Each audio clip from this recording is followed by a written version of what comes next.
Shenoy, what has been your experience in dealing with your suppliers?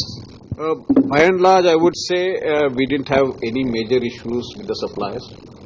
Suppliers have been generally responding rightly to our requirements. But at the same time, I would like to say that for the Air Force as such, there is one additional requirement of airworthiness, for which another agency comes into play. That's CEMILAC in Bangalore, Center for Military Airworthiness and Certification. Those measures which are specified by the CEMILAC, which is become a part of our specifications, they're basically dwelling on two issues. One is safety and the reliability. Where we expect a safety reliability percentage of above 95%, this is where most of our developments in India are unable to meet the requirement. Navy laid out a very long list of equipment that you'd be requiring and which you would basically seek to indigenize. What is your expectation?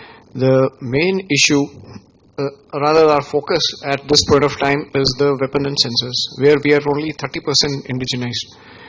And this is where we expect the industry to come up, because this is one technology which is not available, on the streets. Nobody is going to give you this. And they may transfer this technology, but they'll not give you the design. And in the Indian industry, I feel has advanced that maybe with a little more focus, more effort, they will be able to even take this on. We are winding up this session, but before that, we would like to have some quick comments regarding Make in India and with respect to indigenization. Firstly, it's not that before Make in India things were not made in India. Things were made in India, but it has brought the focus to do this activity in a more, deliverables. There are timelines. There are deliveries to be made, and there are numbers to be projected that this is what has been achieved. That's what this Make in India phrase has brought the focus onto. So I think I've been an entrepreneur for 30 years now, and in the last 30 years we went from really a tiny business to a mid-sized business, and now we're just a young, larger business.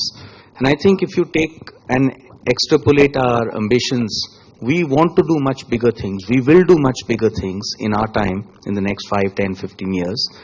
And I think the policy framework of Make in India and the government will help people like us who really have ambition and want to do big things. Thanks to DRDO, we were producing ones and twos.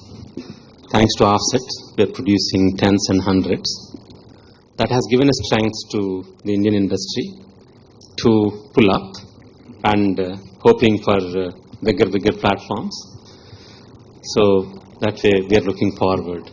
Make in India is going to be a really big boon for the services, especially the industries, for all ranges, heavy industry, large scale and SMSE. All are going to benefit, and they're going to pass on this benefit to defense forces in terms of our requirements.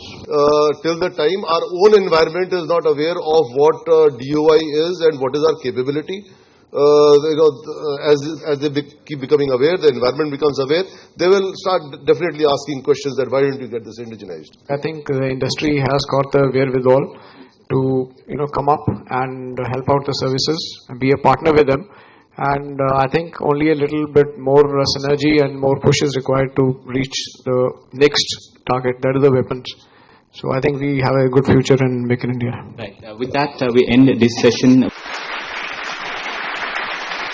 We as a state have been working for the last 18-19 months, ever since we have come into existence, to drive this sector, especially the defense, aerospace and the precision engineering sector in Hyderabad and the state of Telangana. And we are seeing great response in last few months, wherein a lot of new players and a lot of JVs are coming in.